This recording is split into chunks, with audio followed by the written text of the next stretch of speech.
Gujarat number 1 engineering university Sankalchand Patel university.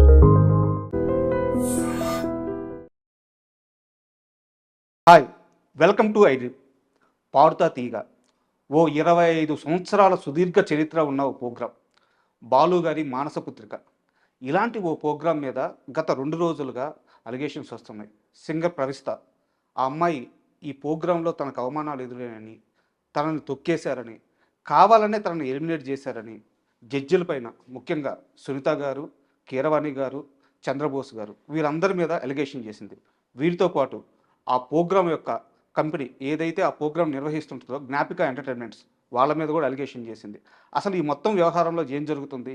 ఈ నేపథ్యంలోనే సునీత గారు కూడా ఈ విషయం మీద స్పందించారు. అలాగే ఆ కంపెనీ యజమాని అయినటువంటి ప్రవీణ గారు కూడా స్పందించారు. అసలు ఈ మొత్తం వ్యవహారంలో ఏం జరుగుతుంది, అక్కడ ఏమన్నా మనకు తెలియని అంశాలు ఉన్నాయా? ఇలాంటి అన్ని విషయాలను శేఖర్ భాషను అడిగి తెలుసుకుందాం. హాయ్ శేఖర్ గారు. హాయ్ అండి. సార్, ఇప్పుడు పాడుతా తీగ అనగానే మనందరికీ బాలు గారు గుర్తొస్తారు. ఆయన ఆ ప్రోగ్రాం బతికున్నంత కాలం ఆ ప్రోగ్రాంని తన మానసపుత్రికలాగే ట్రీట్ చేశారు. బట్ ఇప్పుడు చూస్తే గత 2 రోజులుగా ఆ ప్రోగ్రాం మీద రకరకాల వార్తలు, రకరకాల అలిగేషన్లు వస్తున్నాయి. అంటే చూస్తుంటే కాస్త బాధగా ఉంది. బట్ అక్కడ నిజాలు ఏంటి అనేది మనకు తెలియదు. మీకున్న ఇన్ఫర్మేషన్ ఏంటి సార్? ఈ ప్రవస్తే అనే అమ్మాయి నాకు ఒక చిన్న సంబంధం ఉంది. అవునా? చిన్నపిల్లగా ఉన్నప్పుడు అప్పుడే ఆవిడ సినిమాలో పాటలు పాడారు. అంటే ముఖపరిచయం లేకపోవచ్చు కానీ ఒక సినిమా ద్వారా మా ఇద్దరికి కనెక్షన్. ఎలా అంటే సంగీతం గారు తీసిన వెల్కమ్ ఒబామా అని ఒక సినిమా వచ్చింది. అవును. దాంట్లో నేను ఒక పాత్ర పోషించాను. దాంట్లో ఒక బొడ్డోడి క్యారెక్టర్ ఉంటుంది. యాక్చువల్గా అది ఎంత సరగసీకి సంబంధించిన సినిమా. సో ఆ బొడ్డోడుని సరగేట్ చేస్తే పడతాడు. ఇంకా వాటికి సంబంధించిన వాయిస్ కానీ వాడు పాడే పాటని ఈ ప్రవస్థితో పాడించారు. ఓకే. సో అలా మా ఇద్దరికి ఒక కామన్ ఫ్యాక్టర్ ఏంటంటే వెల్కమ్ ఒబామా. సో ఆ పాటల రికార్డింగ్ అవన్నీ ఉన్నప్పుడు కూడా నేను కొంచెం ఆ స్టూడియోస్ దగ్గరికి వెళ్ళడం అని.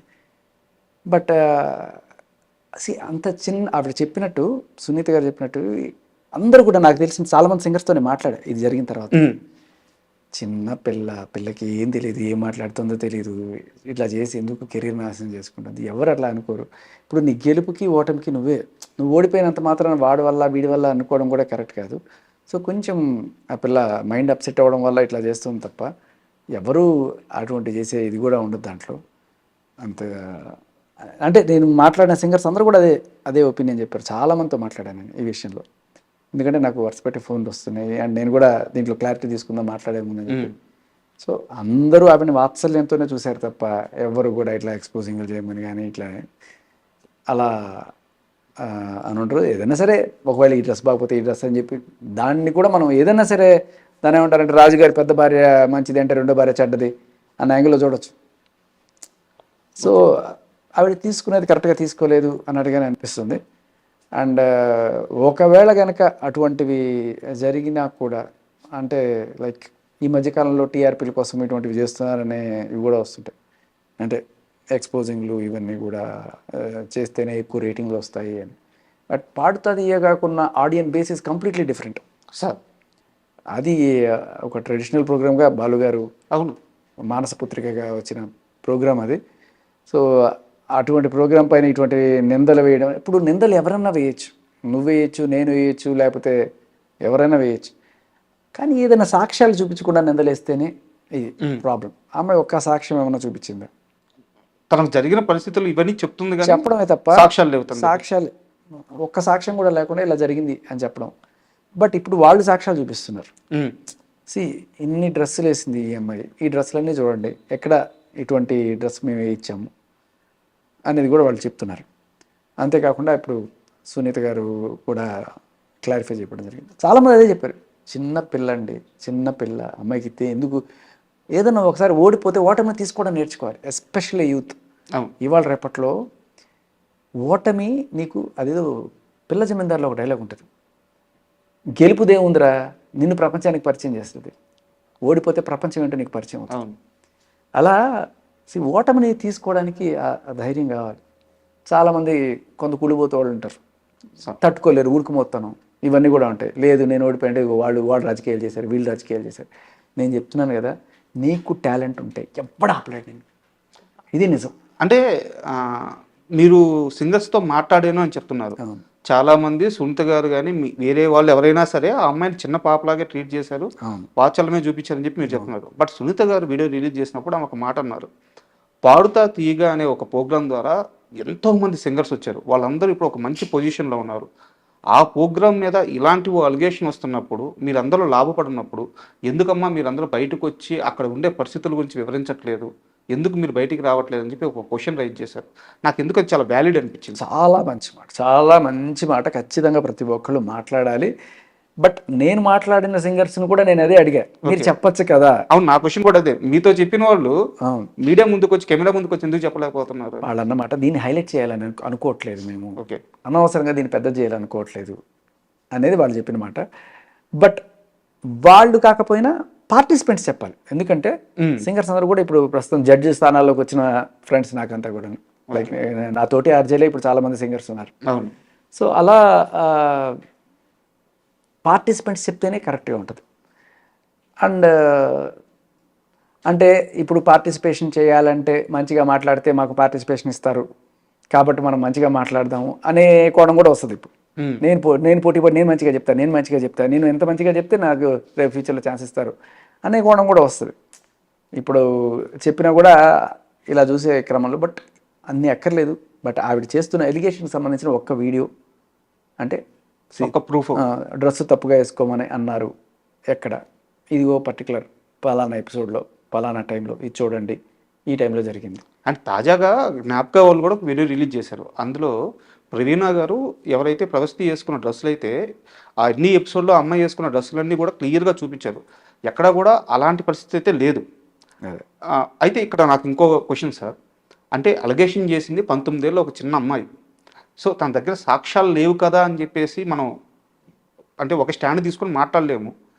బట్ నిజంగా వీళ్ళందరూ కూడా ఎవరైతే జడ్జిలు ఉన్నారో వాళ్ళ కెరీర్లో వాళ్ళు హైయెస్ట్ పీక్స్ చూసిన వాళ్ళంతా, ఒక చంద్రబోస్ గారు కానీ, ఒక కీరవాణి గారు కానీ, ఒక సునీత గారు కానీ, ఆయా స్థానాల్లో లెజెండరీస్గా ఉన్నారు వాళ్ళందరికీ నిజంగా ఏం అవసరం ఉంటుంది సార్ ఈ అమ్మాయి మీద ఒక గ్రిడ్జ్ పెట్టుకోవడానికి, ఈ అమ్మాయిని కోపంగా చూడడానికి?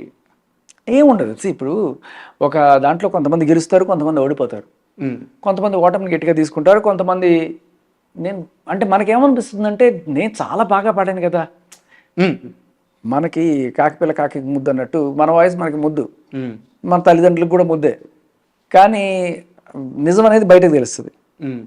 సో ఇప్పుడు ఒకటి జడ్జిసే కాదు, అక్కడ ఓటింగ్ శాతం ఇలాంటివి కూడా ఉండొచ్చేమో. సో మేబీ అందుకే పబ్లిక్ పోల్ కూడా పెట్టడం అనేది వీళ్ళకి ఒక ఇది. రేపు దాన్ని కూడా మార్పు చేశారు, దాన్ని ట్యాంపర్ చేశారని కూడా అనొచ్చు. మీ బిగ్ బాస్ మీద కూడా వచ్చింది.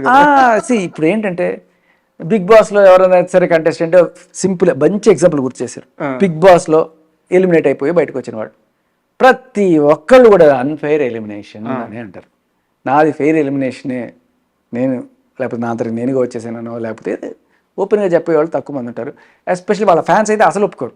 అరే ఎంత బాగా ఆడేవారు, నువ్వెంత బాగా ఆడేవారు అని వాళ్ళ పేరెంట్స్ అయితే అసలు ఒప్పుకోరు. అరే నా కూతురు ఇంత చక్కగా ఆడితే దాన్ని ఎలిమినేట్ చేస్తారా మీకు అది అని చెప్పి. ఇంకా ఓటింగ్లు చెప్పినా లేదు అదంతా ఓటింగ్లు అంతా అబద్ధం. నాకు తెలిసి బిగ్ బాస్లో ఓటింగ్లో అబద్ధాలు అనేవి లేవు. ఓకే, మనం అది దాన్ని జెన్యున్గానే తీసుకోవాలి. సరే ఓటింగు వీళ్ళ పిఆర్లు పెట్టుకొని కొంతమంది బలంగా చేయొచ్చు, అలాంటివి ఏమైనా ఉండొచ్చు తప్ప బిగ్ బాస్కు ఫైనల్గా వచ్చే ఓటింగ్ ఎంత పిఆర్లు పెట్టి ఏం చేసినా ఫైనల్గా జనాల ఒపీనియనే అక్కడ రిఫ్లెక్ట్ అవుతుంది. ఎందుకంటే మనం చూస్తుంటాం చాలామంది ఈ బిగ్ బాస్ రివ్యూవర్స్ ముందుగానే ఇది చేసి చెప్తుంటారు, వాళ్ళకి చెప్పిన దానికి తగ్గట్టుగానే అక్కడ ఆల్మోస్ట్ కొంచెం అటు ఇటుగా ఓటింగ్లు ఉంటూనే ఉంటాయి.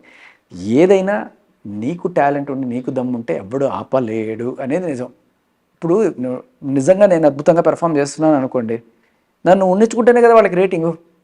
అవును, అంతే కదా. ఎవడైనా సరే నువ్వు బాగా పెర్ఫామ్ చేస్తున్నా కూడా నేను పక్కకు తోసేసి నా రేటింగ్ నేను ఎందుకు కూర్చొని కొమ్మని ఎవడు నరుక్కుంటాడు? అవును, చాలా సింపుల్ ఎగ్జాంపుల్. కొంచెం ఇంచుమించుగా ఇటు ఇటు ఉన్నప్పుడు మేబీ అక్కడ ఏదన్నా సరే ఇద్దరు ఈక్వల్గా ఉన్నారు, అప్పుడు ఏదైనా పార్షియాలిటీ చూపించవచ్చు. బట్ బాగా గట్టిగా డిఫరెన్స్ ఉందనుకోండి, నేను అనేది అదే ఇలా చిన్న మైనర్ వెంట్రుక వాసుతో ఉన్నప్పుడు ఏదన్నా వాళ్ళు ఏదైనా చూపించవచ్చు. బట్ అప్పుడు మనం ఏం చేయాలి, ఆ వెంట్రుక వాసి డిఫరెన్స్ని ఇంత రేంజ్లోకి తీసుకెళ్ళాలి. ఆ రేంజ్లో క్లియర్ కట్ విన్నర్ నేను అనే రేంజ్లో నువ్వు టాలెంట్ చూపించగలిగిన రోజున ఎప్పుడు నేను ఆపలేడు. అండ్ ప్రవస్తి చేసిన చాలా ఆరోపణలో ఒక సీరియస్ అలిగేషన్ వచ్చేసి, ఎవరైతే సింగర్స్ పెళ్లి ఫంక్షన్స్లో పాటలు పాడుతుంటారో వాళ్ళు నా దృష్టిలో అసలు సింగర్సే కాదు, వాళ్ళు సంగీతాన్ని అవమానిస్తున్నట్టే అని చెప్పి కీరవాణి గారు మాట్లాడారు. ఆయన నా వైపు చూస్తూనే ఈ మాటలు మాట్లాడారు. ఎందుకంటే నేను పెళ్ళిళ్ళలో పాటలు పాడతానని చెప్పి ఇదివరకే ఆయనకు తెలుసు, నన్నే టార్గెట్ చేసి మాట్లాడారు అని చెప్పి ప్రవస్తి కామెంట్స్ చేస్తుంది. బట్ ఇక్కడ మొత్తం ఇప్పుడు ఇండియాలో కల్లా టాప్ మ్యూజిక్ డైరెక్టర్ అనిరుద్ధ్ కూడా పెళ్లి ఫంక్షన్లో పాటలు పాడుతున్నారు, షోలు చేస్తున్నారు. అంటే అమ్మాయి మీకు ఎలా అర్థమవుతుంది? అమ్మాయి అంటే ఆ మాట ఆయన ఆన్ రికార్డ్ అన్నారా? నేను చూడలేదు బేసికల్లీ. అమ్మాయి అన్నారని చెప్పి అమ్మాయి చెప్తుంది. మేబీ చూడాలి, మనం వీడియో చూడాలి. అంటే మేబీ ఇది కూడా ఉండొచ్చు. మీరు గెస్ట్గా వెళ్ళి పాడడం వేరు, లేకపోతే ఇదే మీ హాబీ, ఐ మీన్ ప్రొఫెషన్ చేసుకొని పాడడం కూడా వేరు. ఎవరు అవసరాలు వాడుకుంటాయి. పెళ్లిలో చెప్పింది ఏంటంటే అది నా వ్యక్తిగత అభిప్రాయం అని మాత్రం చెప్పారు ఆయన. మేబీ అంటే కీరవాణి గారు బాహుబలి లాంటి బ్లాక్ బస్టర్స్ అందించారు, ఆయన కెరీర్కి ఏమి డోకలేదు. అండ్ అలాగే పెద్ద పెద్ద సింగర్స్ ఉన్నారు, సునీత్ గారు లాంటి వాళ్ళు, వాళ్ళ కెరీర్స్కి ఏమి డోకలేదు. శ్రేయా ఘోషల్ లేకపోతే చిత్ర గారు, వాళ్ళ కెరీర్కి ఏంటి, అందరికీ ఛాన్సులు రావు. సరే, కొంతమంది ఛాన్సులు రాక పెళ్ళిళ్ళలోనో దేంట్లో పాడుకుంటుంటారు.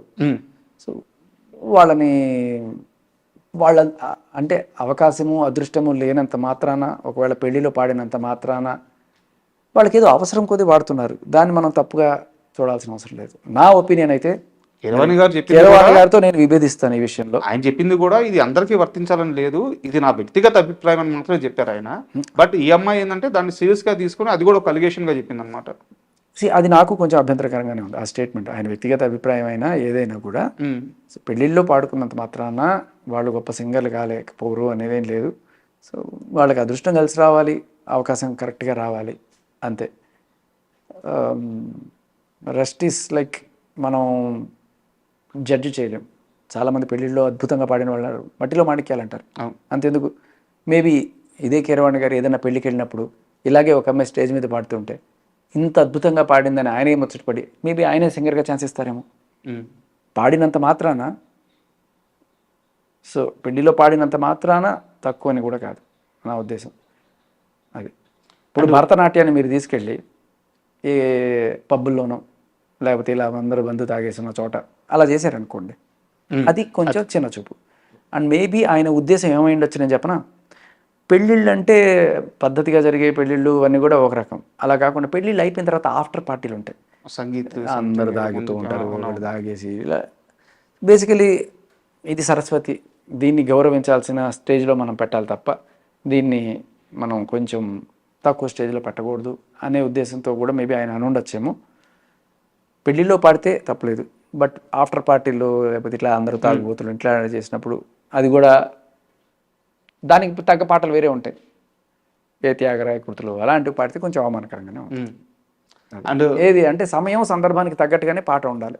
అవును, అల్టిమేట్గా మ్యూజిక్ అనేది సరస్వతి అంతే. సో దాన్ని ఖచ్చితంగా ఏ ప్లాట్ఫామ్ అయినా ఎక్కడన్నా సరే దాన్ని గౌరవించుకోవాల్సిన అవసరం అయితే ఉంది. అంటే అట్లా అని కాదు, ఇప్పుడు దాంట్లో ఐటమ్ సాంగ్లు ఉంటాయి, వాటిని మన సరస్వతి అనలేము కదా. సో ఇప్పుడు సపోజ్ అటువంటి ఇష్టపడే వాళ్ళు ఉంటారు. ఇప్పుడు గీతామాధురి గారు ఉన్నారు, అటు ఆవిడ కత్తికి రెండు పక్కల పదం ఉంటుంది, చక్కటి కీర్తనలు పాడతారు, అట్ ద సేమ్ టైం చెంకా చెంకేరి అని చెప్పి కూడా పాడతారు.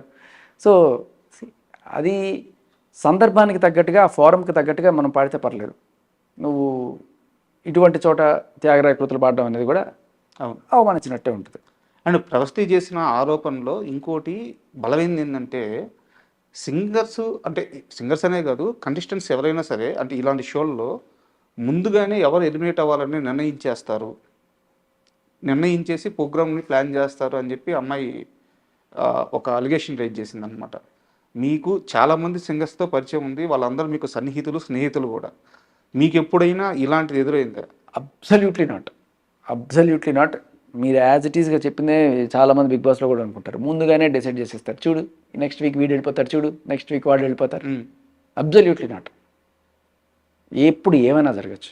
లాస్ట్ మినిట్లో కూడా నిజంగా నీకు అంత టాలెంట్ ఉంది అంటే నిన్ను పంపించేద్దాం అనుకునే వాడు కూడా, ఒరే నేను తప్పు చేస్తున్నాను, ఈవిడ ఉండాల్సిన అమ్మాయి అనుకునే రేంజ్లో కదా మన పెర్ఫార్మెన్స్ ఉండాలి. సో ఖచ్చితంగా కాదు. ఒకవేళ అనుకున్న వాళ్ళ నోర్లు కూడా మూయిచ్చే రేంజ్లో ఉండాలి నీ టాలెంట్. నీ టాలెంటే నీ ఐడెంటిటీ అంతే. అండ్ ఇలాంటి షోల్లో మామూలుగా మనకి స్ట్రీమ్ అయ్యేది వచ్చేసి ఒక ఛానల్లో స్ట్రీమ్ అవుతుంటుంది. బట్ వీటికి బ్యాక్ అండ్ లైన్ వచ్చేసి ఏంటంటే ఒక ప్రొడక్షన్ హౌస్ వర్క్ చేస్తూ ఉంటుంది. అవును. ఈ వర్క్ స్ట్రక్చర్ ఎలా ఉంటుంది సార్? అంటే చాలా మందికి ఏంటంటే ఈనాడులో టెలికాస్ట్ అవుతుంది, బట్ ఈ జ్ఞాపిక ఎవరు, వీళ్ళు రిస్ట్రిక్షన్స్ ఏంటి, ఈ వర్క్ సినారీ అంతా అర్థం కావట్లేదు. అదేముండదు. ఈనాడు వాళ్ళు ఒక స్లాట్ ఇస్తారు, వీళ్ళు కొనుక్కుంటారు. సో వాళ్ళు ప్రొడ్యూస్ చేస్తారు, దాన్ని వాళ్ళకి ఇస్తారు, ఎపిసోడ్ వాళ్ళు వేసుకుంటారు. వాళ్ళ రెస్ట్రిక్షన్స్ వాళ్ళకు ఉంటాయి, వాళ్ళ గైడ్లైన్స్ వీళ్ళ గైడ్లైన్స్ వీళ్ళే అంతే. సో వాళ్ళిద్దరు కొలాబరేట్ చేసే ప్రోగ్రామ్ అంతే, ఏదైనా అంతే. ఇప్పుడు జబర్దస్త్ ఉంది, మళ్ళీ వాళ్ళు చేస్తారు, మళ్ళీ కదా థింక్. సో వాళ్ళు చేస్తారు, రికార్డ్ చేస్తారు, వాళ్ళకి ఇస్తారు, వాళ్ళు వేసుకుంటారు. సో ఏంటంటే ఒకప్పుడు వాళ్ళే ఛానల్ వాళ్ళే చేసేవాళ్ళు, ఇప్పుడు ఏంటంటే అవుట్ సోర్స్ చేయడం అంటారు దీన్ని. సో వాళ్ళు తీసుకుంటారు, స్లాట్ తీసుకుంటారు. సీరియల్ అయితే ఒక 13 ఎపిసోడ్లు ముందుగానే చేసి ఇచ్చేసేయాలి, అలా స్టార్ట్ చేస్తారు. బాగుంది అనుకుంటే ఇంకా రెగ్యులర్గా ఇస్తూ ఉంటారు. ఇవే production houses. So TV channel production house, ఆ ప్రొడక్షన్ హౌస్ నడిపిస్తారు. అదొక హైరార్కీ లాగా అంతే. అండ్ శేఖర్ భాష అంటే మగజాతి ఆణిముత్యం, మగవాళ్ళ మనోభావాలు కాపాడడానికి వచ్చిన వ్యక్తి కాబట్టి ఒక అమ్మాయి అలిగేషన్స్ని పెద్ద సీరియస్గా తీసుకోకుండా, పట్టించుకోకుండా ప్రవస్తి సైడ్ స్టాండ్ తీసుకోవట్లేదు అనుకోవచ్చు. అలా ఏం లేదు. ఇప్పుడు ఆవిడ చేసిన ఎలిగేషన్స్లో డ్రెస్సులు అలా వేసుకోమన్నారు, ఇలా వేసుకోమన్నారు అనే దాన్ని కూడా నేను పెద్దగా తీసుకోను. ఎందుకంటే చూసిన ఎపిసోడ్స్లో ఎక్కడ కూడా నాకు ఎక్కడ వల్గారిటీ కానీ ఎక్స్పోజింగ్ కానీ ఏమనిపించలేదు, పద్ధతిగానే ఉంది. అండ్ ఇంకొకటి ఏంటంటే ఎవరన్నా నిన్న ఇప్పుడు ఇది చాలా చిన్న విషయం, ఈ డ్రెస్ కాదమ్మా ఈ డ్రెస్ వేసుకో అని చెప్పి అనడం, లేకపోతే కొంచెం గ్లామరస్గా కనబడాలి కదా ఇక్కడ దాకా కొంచెం ఇక్కడ దాకా వేసుకోండి. ఇవాళ రేపట్లో చాలామంది ఇక్కడ దాకా వేసుకుంది. బట్ మీకు క్లారిఫికేషన్ అంటే ఇప్పటిదాకా పాడతా తీయగలరు స్లీవ్లెస్ అనే డ్రెస్ లేదు, రైట్? సో నేను అనేది ఏంటంటే ఒక్కటి, ఎవరైనా నీకు చెప్తే ఇలా చెయ్యి అని చెప్పినా కూడా మనం ఆల్వేస్ మన ఒపీనియన్ కదా, మన ఇష్టం కదా, నేను చెయ్యను నాకు ఇష్టం లేదని చెప్పచ్చు కదా. అవును, అయిపోయింది అక్కడితో నేను వేసుకోను. అది ఎవరన్నా కావచ్చు, ఆ మేకప్ మ్యాన్ చెప్పచ్చు, లేకపోతే ఆ ప్రొడక్షన్ బాయ్ చెప్పచ్చు, ఎవడన్నా చెప్పచ్చు, ఇది కాదు ఇది వేసుకో అని చెప్పచ్చు. Ultimately you are the one who decides కదా. వద్దు నాకు ఇష్టం లేదు అంటే నిన్ను ప్రోగ్రామ్ నుంచి తీసేస్తాం అని చెప్పి తీసేయని. మన క్యారెక్టర్ ఏంటంటే వద్దు అన్నా కూడా వాళ్ళు చేయమన్నప్పుడు బయటకు వచ్చేసేయడమే ఉత్తమం. ఇప్పుడు చాలా చోట్ల ఈ కమిట్మెంట్ అనే పదం మీరు వింటుంటారు. ఒక అమ్మాయి ఎక్కడో ఆడిషన్కి వెళ్తుంది హీరోయిన్ అవ్వాల కళతోటి, అక్కడ కమిట్మెంట్ అందరికీ తెలిసి వాళ్ళ ఓపెన్ సీక్రెట్ ఇది. అడగగానే సరే, ఒకవేళ అమ్మాయికి ఇష్టం లేదంటే ముఖం మీద చెప్పేసి నాకు ఇష్టం లేదు అని చెప్పి, అంతేగాని ఇష్టం లేకపోయినా సరే నేను హీరోయిన్ అవ్వాలనే కాంక్షతోటి అక్కడికి వెళ్ళి ఇదంతా చేసి ఫైనల్గా ఒక రోజున బయటకు వచ్చి ఇదిగో చూసారా, వాళ్ళెవ్వరూ నేను ఇది చేయరు. అంటే వాళ్ళు అడుగుతున్నది రైట్ అని నేను సమర్థించను, కానీ నో అనే చెప్పే ఇది నీ దగ్గర ఉంది, ఆ బుద్ధి ఆ హక్కు నీకుంది. సో నో అని చెప్పినా కూడా వాడు నేను బలవంతంగా అయితే చెప్పు తీసుకొట్టు, కేసు పెట్టు, ఇవన్నీ చెయ్యి. ఇలాంటి దరిద్రులు అడిగేవాళ్ళు ఎక్కడ పట్టినా ఉంటారు. ఆ ప్రొడక్షన్ బాయ్ ఉండొచ్చు, లేకపోతే ఒక కెమెరామ్యాన్ ఉండొచ్చు, ఆర్కెస్ట్రాలో ఒకడు ఎవడన్నా ఉండొచ్చు, ఇలాంటి వాళ్ళు ఎక్కడ పట్టినా ఉంటారు ఇవాళ రేపట్లో. సో అడిగితే మనం ఎలా బిహేవ్ చేయాలి, ఎవరి దగ్గర ఎంత ఉండాలనేది మనం వాళ్ళకి నేర్పించాలి. తెర అవకాశం మేరారే అని చెప్పి, అలా లేదు అని చెప్పి మనం సరెండర్ అయిపోయి తర్వాత ఏదో రోజు నేను గెలవలేదు అని చెప్పి ఇట్లాంటివి కూడా ఈడైన విషయం కాదు, నేను మామూలుగా చెప్తున్నాను. చాలామంది రెగ్యులర్గా ఫేస్ చేస్తున్న ప్రాబ్లం ఇది. నాకు తెలిసిన చాలామంది అమ్మాయిలు ఇలాగే కళతోటి వచ్చి, అంటే వాళ్ళ ఇంట్లో వాళ్ళ చుట్టుపక్కల వాళ్ళ కొలీగ్స్ లేకపోతే స్టూడెంట్స్ కాలేజీలో ఉన్నప్పుడు, బా నువ్వు హీరోయిన్లా ఉంటావు, ఆ హీరోయిన్ అసలు మేకప్ లేకుండా నువ్వు ఇంత అందంగా ఉంటావు, నువ్వు హీరోయిన్ అవ్వాల్సిందే అది ఇది అని చెప్పి అవును, ఇన్స్టాగ్రామ్లో నేను ఒక ఫోటో పెడితే ఇంతమంది లైక్లు వస్తున్నాయంటే నేను అవుతా బాబు అవుతా అని వస్తారు. వచ్చిన తర్వాత ఇక్కడ హార్డ్ రియాలిటీ కొంతమంది, అందరూ నాకు తెలిసి ఒక 95% ఇలాగే ఉంది దరిద్రం. సో వెళ్ళేటప్పుడు కమిట్మెంట్ అని అనుకో, ఇంత దరిద్రంగా ఉంటుంది నేను అనుకోలేదు, వచ్చేసింది. ఇంకో చోట దరిద్రం, ఇండస్ట్రీ అంతా ఇంతేనమ్మా అనే విషయం ఆవిడికి అర్థమవుతుంది. కొన్ని చోట్ల అడగకుండా మంచిగా మాట్లాడి 2-3 చేసిన తర్వాత మెల్లగా అప్పుడు దూడడం మొదలెడతారు. ఇటువంటి ఏం చూసినా కూడా ఈ దరిద్రం మనం తట్టుకోలేము అనుకొని చెప్పి వెళ్ళిపోయి శుభ్రంగా పెళ్లి చేసుకుని సంవత్సరాలు చేసి పిల్లలు కానీ శుభ్రంగా ఉంటున్న వాళ్ళు నాకు తెలిసి 10ల సంఖ్యలో ఉన్నారు, నాకు తెలిసిన వాళ్ళే. సో వాళ్ళు చెప్పిన తర్వాత మనం ఏం చెప్తాం? అంటే మళ్ళీ మనం సబ్జెక్ట్ విషయానికి వస్తే ఇక్కడ ఇప్పుడు మీరు ఏదైతే మాట్లాడారో నో చెప్పే హక్కు అయితే మనకు ఉంది కదా అని చెప్పి అంటున్నారు. అవును. అదే విషయాన్ని సునీత గారు కానీ ప్రవీణ గారు కానీ వాళ్ళ వీడియోలో ప్రస్తావించారు. అమ్మా నీకు బాడీ షేమింగ్ అని చెప్పి అన్నారు, ఎక్స్పోజింగ్ చేయమని చెప్పి అన్నారు. సునీత గారు అయితే ఈ ఓడి వాడడానికి కూడా చాలా ఇబ్బంది పడ్డారు. ఎందుకంటే నేను నీ తల్లి స్థానంలో ఉన్నాను, చిన్నప్పటి నుంచి నేను ఎత్తుకొని పెంచాను నేను ముద్దాడాను నేను అని చెప్పేసి బాగా ఇబ్బంది పడతానని చెప్పారు. సో ఇలాంటి ఒక సినారియో నీకు ఎదురైనప్పుడు నువ్వు అప్పుడే చెప్పాలి కదా అని చెప్పి వాళ్ళిద్దరూ క్వశ్చన్ చేశారు. బట్ ఇక్కడ ఈ అమ్మాయి ప్రవేశ నేను చెప్పిన ఆ పాట వెల్కమ్ మొబైల్లో పడినప్పుడు ఆవిడ పట్టుమని 10 ఏళ్ళు కూడా లేవు. నిజమే ఆవిడ చెప్పింది. ఆ స్టేజ్ నుంచి వాళ్ళు చూసిన అమ్మాయిని. బట్ ఈ అమ్మాయి చెప్పేది ఏంటంటే నేను ఆల్రెడీ కాంపిటీషన్లో ఉన్నాను, అప్పటికే నన్ను సరిగ్గా ట్రీట్ చేయట్లేదు, మళ్ళీ ఇలా కంప్లైంట్ రైజ్ చేస్తే ఎక్కడ నన్ను ఇంకా ఎక్కువ తొక్కేస్తారో, ఎక్కడ నన్ను ఇంకా దారుణంగా ఎలిమినేట్ చేస్తారో భయపడి నేను అప్పుడు నోరు తెరవలేదు అంటుంది అమ్మాయి. అంటే ఆ అమ్మాయి సిచ్యువేషన్ చెప్పేదానికి వీళ్ళు అడిగేదానికి రెండు మ్యాచ్ అవ్వట్లేదు అనమాట. అప్పుడు నేను ఆ పరిస్థితిలో ఉన్నాను కాబట్టి చెప్పలేదు అంటుంది, బట్ వీళ్ళేమో అప్పుడే చెప్పొచ్చు కదా అంటున్నారు. అంటే రేపటి రోజున వేరే అమ్మాయికి ఇలాంటి ఒక పరిస్థితి ఇక్కడని కాదు ఎక్కడైనా ఇండస్ట్రీలో కానీ ఇంకో కార్పొరేట్ ఆఫీస్లో కానీ ఎక్కడైనా సరే, ఇండస్ట్రీ ఒకటే కామన్ కాదు, అన్ని దగ్గరలో ఉంటాయి ఈ పరిస్థితులు. ఒకవేళ ఉంటే ఆ అమ్మాయి దీన్ని ఎలా హ్యాండిల్ చేయాలి సార్? బాడీ షేమింగ్ అంటే ఏంటి, నువ్వు లడ్డుగా ఉన్నావు, నువ్వు బొడ్డుగా ఉన్నావు, నల్లగా ఉన్నావు, ఇటువంటివే కదా, ఇంకేమైనా ఉంటాయి. సో మేబీ మిమ్మల్ని లేకపోతే నన్ను ఎప్పుడప్పుడు ఎవరో ఒకళ్ళు అనే ఉంటారు. బాడీ షేమింగ్కి సరే మీరు వెళ్ళి కేసులు పెట్టి ఆ ఎఫ్ఐఆర్లు వేసుకొని ఇవన్నీ చేసుకొని ఎవడు కూడా చిన్న చిన్న వాటికి ఇచ్చాడు, జస్ట్ ఇగ్నోర్ చేసి మనం వచ్చేస్తాం, ఇంకొకసారి వాళ్ళ ఇది చేయడం. బట్ దాన్ని గుర్తుపెట్టుకొని దాన్ని ఒక ప్లాట్ఫామ్ మీద పెట్టి దాన్ని ఇది చేయాలంటే you should have proper evidence, proofs. So ఎవరన్నారు, ఎప్పుడన్నారు, దానికి సంబంధించిన సాక్ష్యం ఏదన్నా ఉందా. అలిగేషన్ ఏమో నోటి మాట వేసేయచ్చు. బట్ నేను ఇక్కడ ఇంత మీరు చెప్పిన దాంట్లో మీరు చెప్పినట్టుగా నేను దేంట్లోనే ఏకీభవించను. కానీ ఒకటి, ఎక్కడన్నా సరే పెళ్ళిళ్ళు జరుగుతున్నప్పుడు పాడేవాళ్ళలో కూడా టాలెంట్ ఉంటుంది. ఓకే. సో అది మట్టిలో మాణిక్యమే. వాళ్ళకి మేబీ పాడుతా తీయగల ఛాన్స్ రాకపోవచ్చు, లేకపోతే రాకపోవచ్చు, సినిమాలో రాకపోవచ్చు. కానీ మేబీ ఏదో ఆ పెళ్ళికి గెస్ట్గా వెళ్ళిన ఒక పూరి జగన్నాథో లేకపోతే ఒక రాజమౌళి చూసి అరే నా పాటకి పర్ఫెక్ట్ ఈఎంఐ లేకపోతే ఈ అబ్బాయి అని చెప్పి తీసుకోవచ్చు కదా. అంతెందుకండి, ఇవన్నీ పక్కన పెట్టండి. నేను మగజాతి ఇది అని అంటున్నారు కదా. ఇప్పుడు ఈ ఎక్స్పోజింగ్ చేస్తేనే అయ్యేటప్పుడు మగవాళ్ళు ఇండియన్ ఐడల్స్ అవ్వట్లేదా, మగవాళ్ళు దీంట్లో విన్నర్స్ అవ్వట్లేదా? మగవాడు ఏం ఎక్స్పోజింగ్ చేసుకొని ఇది చేసుకుంటున్నాడు, టాలెంటే కదా. శేఖర్ భాష గారు మళ్ళీ ట్రాక్లోకి వచ్చేసారు. సింపుల్. ఇప్పుడు మగవాడిని ఏమైనా షర్ట్ ఇప్పేసి పాడమంటున్నారా? లేదు. లేకపోతే ఇక్కడ దాకా వేసుకొని స్లీవ్లెస్ చూపించమంటున్నారా? లేకపోతే ఇట్లా అనుకుంటూ కండలు చూపించుకుంటూ పాడమంటున్నారా? ఏం లేదు కదా. మగవాడు ఏ ఎక్స్పోజింగ్ లేకుండా వచ్చి టైటిల్స్ కూడా గెలుస్తున్న దీంట్లో ఇదేమిటి? అంతే కదా. సింపుల్. వాడికి ఏ రకమైన అందాలు ఉండవు ఆరబోయడానికి, అయినా కూడా గెలుస్తున్నాడు కదా. టాలెంట్ ఉంటే ఆడ మగ తేడా లేదు, అంతే. ఎక్స్పోజింగ్ ఏమీ అవసరం లేదు అని దానికి ఇంతకన్నా పెద్ద నిదర్శనం అవసరం లేదు.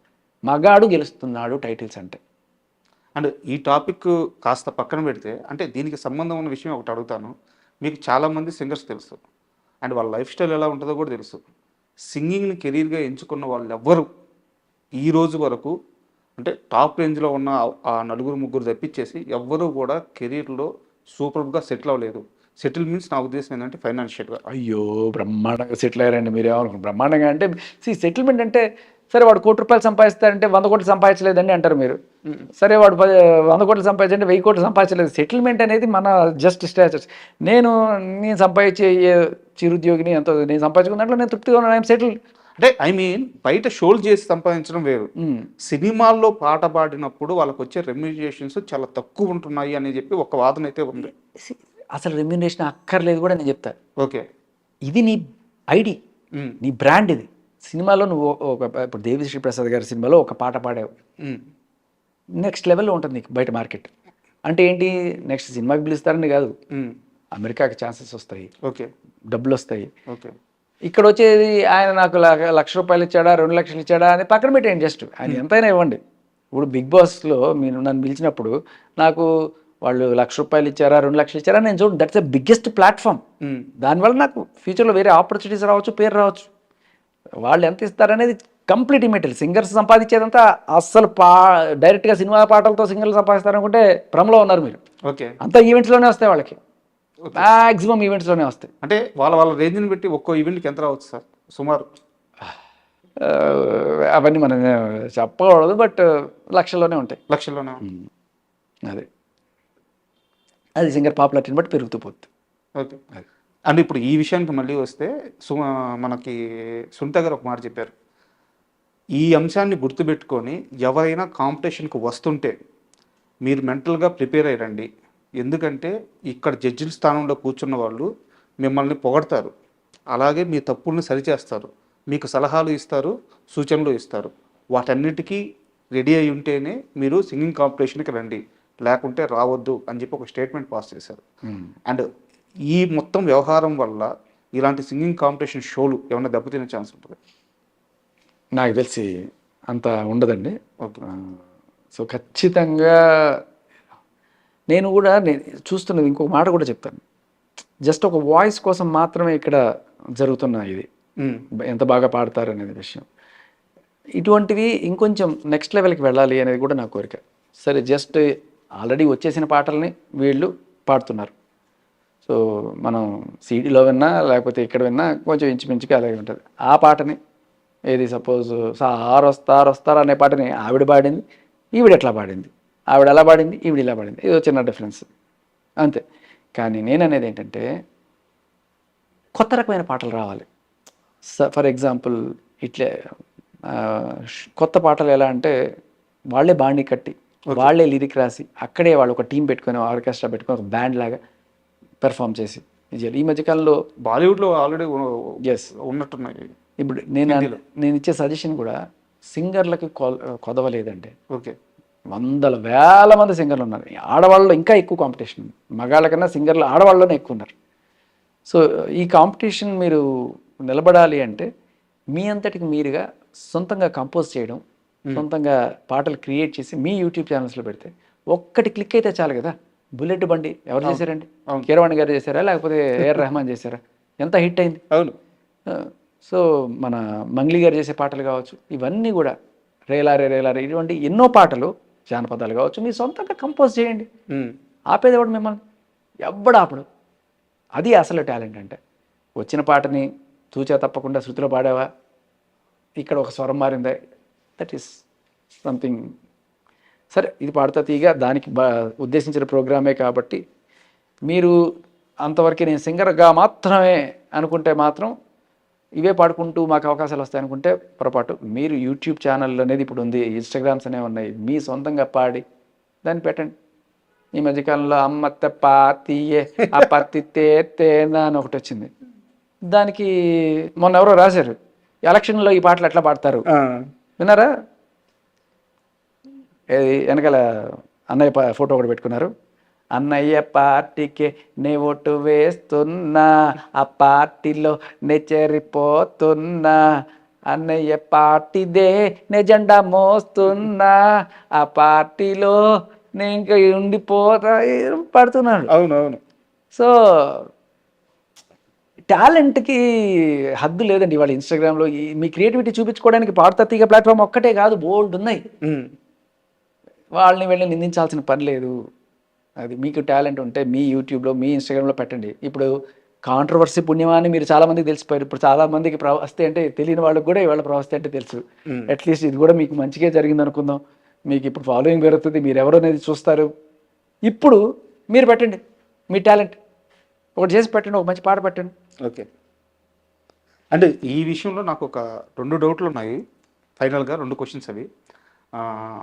ఇప్పుడు ఈ అమ్మాయి ఇలా కెమెరా ముందుకు వచ్చి మీడియా ముందుకు వచ్చి తనకి ఎదురైన అనుభవాలు ఇవి అని, సో ఇలా ఓపెన్ అయిన తరువాత ఈ అమ్మాయికి ఒక ఇండస్ట్రీ నుంచి కానీ లేదంటే ఒక షోల నుంచి కానీ ఎలాంటి అవకాశాలు వస్తాయి? తగ్గుతాయి, ఖచ్చితంగా తగ్గుతాయి. అదే దాంట్లో డౌట్ లేదు. ఎందుకంటే నేను మాట్లాడిన వాళ్ళందరూ కూడా ఎందుకు ఈ అమ్మాయి అనవసరంగా పాడు చేసుకుంటుంది ఈ టైంలో. ఇప్పుడు రేపు అవకాశం ఇచ్చిన తర్వాత కూడా ఇటువంటి కంప్లైంట్ చేసే మెంటాలిటీ ఉంటే అపార్థాలు చేసుకొని కూడా కంప్లైంట్ చేయొచ్చు. ఎగ్జాక్ట్లీ. సో ఎందుకు రిస్క్ అనుకునే వాళ్ళే ఎక్కువ మంది ఉంటారు, ఛాన్స్ ఎక్కువ తీసుకోరు. మేమే అంతంత మాత్రంగా కష్టపడుతుంటే చాకిరీ అనే వర్డ్ కూడా పాడినట్టుంది ఆవిడ, మీరు గమనించారు. అవును.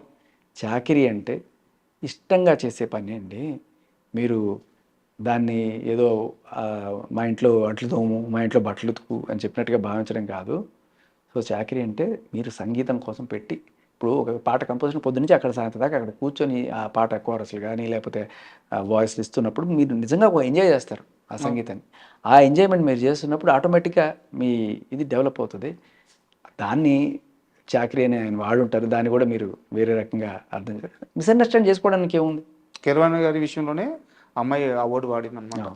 ఫస్ట్ వచ్చిన వారికి ఒక 1,00,000 రూపీస్, సెకండ్ వచ్చిన వారికి ఇలా ఇలా ఇలా ఇలా ప్రైజ్ మనీ ఇస్తాను అని చెప్పి కీరవాణి గారు చెప్తూ 5th పొజిషన్లో వచ్చిన వారికి రోజు నాతో పాటు ఆర్కెస్ట్రా అంటే నాతో పాటు మ్యూజిక్ సిట్టింగ్స్కి వచ్చేవాళ్ళు కొంతమంది చాకరీ చేస్తుంటారు, వాళ్ళ దాంట్లో చేర్చుకుంటాను అని చెప్పారు. బట్ మీరు అన్నట్టు ఏంటంటే చాకరీ మీన్స్ ఏంటంటే ఆ వృత్తి, ఆ సంగీతం మనకి ఇష్టమైనప్పుడు దానికోసం రోజంతా పడే శ్రమ కూడా చాకరీ అంతే.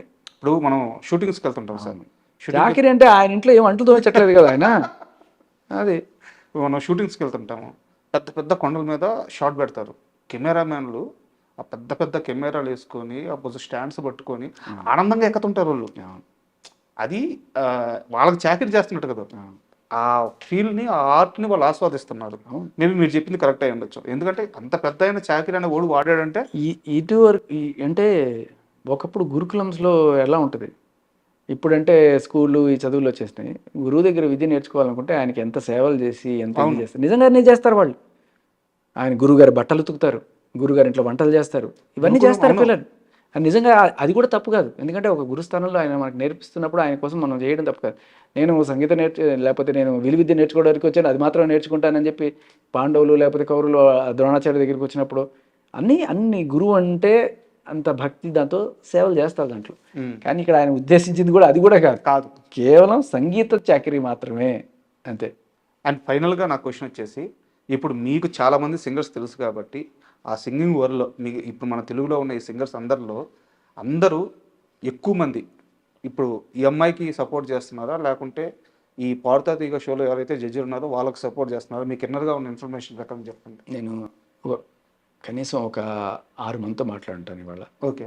ఎవ్వరు కూడా ఆ అమ్మాయిని తప్పు పట్టట్లేదు, కానీ ఒకటే మాట అన్నారు, చిన్నపిల్ల ఏం చేస్తుందో తెలియట్లేదు, తెలియకుండా చేసుకుంటుంది, అనవసరంగా కెరీర్ నాశనం చేసుకుంటుంది. ఎవ్వరికి అటువంటి ఉద్దేశాలు లేవు. అమ్మాయి ఎందుకు అలా అనుకుంటుంది, మాకు ఓడిపోయినంత మాత్రాన ఇంత నిందలేయాల్సిన పని కూడా లేదు. ఓటమిని స్పోర్టివ్గా తీసుకోవడం నేర్చుకోవాలి అనేది మాత్రమే నేను విన్నా, అంతే. అందరూ ఇప్పుడు సునీత గారు కానీ వెలినా గారు కానీ వాళ్ళు కూడా వాళ్ళ వీడియోలో అమ్మాయిని ఏం అనట్లేదు, తల్లి నువ్వు చిన్నపిల్లవి, ఈ విధంగా నువ్వు తీసుకోలేకపోతున్నావు ఓటమిని, కొంచెం మైండ్ సెట్ మార్చుకో అమ్మా, ఓటమి గెలుపు అనేది సహజంగా ఉంటుంది, అది మన స్కిల్ ప్రకారం నిర్ణయించబడుద్ది అని చెప్పి చెప్తున్నారు. అంతే అబ్సల్యూట్ ట్రూ. సో అందరూ ఇదే చెప్పారు, నాకు తెలిసి వేరే సెకండ్ ఒపీనియన్ ఏం లేదు. బట్ కొంతమంది కాలర్స్ వీళ్ళందరూ కూడా ఇలాంటివి జరుగుతూనే ఉంటాయిలే ఇండస్ట్రీలో ఇంకా అనేవాళ్ళు అంటూనే ఉంటారు. కానీ నేనైతే ఒక్క మాటతో మాత్రమే విభేదిస్తున్నాను. ఇంత ఈవిడ చెప్పిన దాంట్లో ఒకవేళ ఆన్ రికార్డు ఉంటే మాత్రం పెళ్ళిళ్ళలో పాడే వాళ్ళలో కూడా మంచి సింగర్స్ ఉంటారు, దాంట్లో ఎటువంటి డౌట్ లేదు. అండ్ పాడినంత మాత్రాన వాళ్ళని మనం తక్కువ చేయలేము, ఇది ఒక్కటే నేను విభేదిస్తున్నాను, మిగతా అంతా. ఫైనల్గా ఒక క్వశ్చన్ సార్, ఒకవేళ బాలు గారు కానీ ఉండుంటే ఈరోజు ఇలాంటి ఒక షో మీద. సార్ బాలు గారు మాట చెప్పారు కాబట్టి ఒక మాట చెప్తారు, బాలు గారు ఎన్నిసార్లు ఆయన లావుగా ఉన్నాను, నేను పట్టలేకపోయాను ఎన్ని జోకులు వేసుకుంటారు. బాడీ షేమింగే కదా అది కూడా. అవును. మనం దాన్ని స్పోర్టివ్గా తీసుకోవడం, మన మీద మనం జోకులు వేసుకోవడం కావచ్చు, లేకపోతే ఆయన ఒకవేళ ఏంటో ఇంత లావుగా ఉన్నావు అని చెప్పి ఆయన అన్నవాళ్ళు కూడా ఉండుంటారు. 6 ప్యాక్ అనుకుంటున్నావు నువ్వు, ఫ్యామిలీ ప్యాక్, ఇలాంటివి ఎన్నో స్పోర్టివ్గా తీసుకోవడం అనేది ఇంపార్టెంట్. ప్రతి దాన్ని కూడా ఈకల్ పీకి, కోడిగుడ్డుకి ఈకల్ పీకి మనం చూస్తే ప్రతి దాంట్లో కూడా మనకి తప్పులు కనబడతాయి. అది అంటే ఎందుకు అడిగానంటే ఈ ఇష్యూ వచ్చిన తర్వాత చాలామంది బాలు గారి అభిమానులు వాళ్ళు చాలా పర్సనల్గా తీసుకుంటున్నారు, చాలా బాధపడుతున్నారు. ఎందుకంటే పాడుతా తీగ అనేది కొన్ని కుటుంబాల్లో అయితే అదొక షో కాదు, ఒక దైవ ప్రార్థన లాగా అలాగే ఈ రోజుకి అలా ఉంది పాడుతా తీగ అనేది. ఖచ్చితంగా అదొక చరిత్ర, దాని మీద అలాంటి అలిగేషన్ రావడం చాలా మంది. అదే నేను మొన్న అదే చెప్తున్నా, పాడుతా తీగ అంటే ఇప్పుడు ఎక్స్పోజింగ్ చెయ్యి ఇలాంటి మాట్లాడుతున్నారు. పాడుతా తీగ అంటే ఇది తీగ, ఇది తీగ, ఇవి తీగ కాదమ్మా, పాడుతా తీగ. థ్యాంక్ యూ అండి, థ్యాంక్ యూ శేఖర్ భాష గారు, మంచి విషయం మీద మంచి వివరణ ఇచ్చారు, థ్యాంక్ యూ.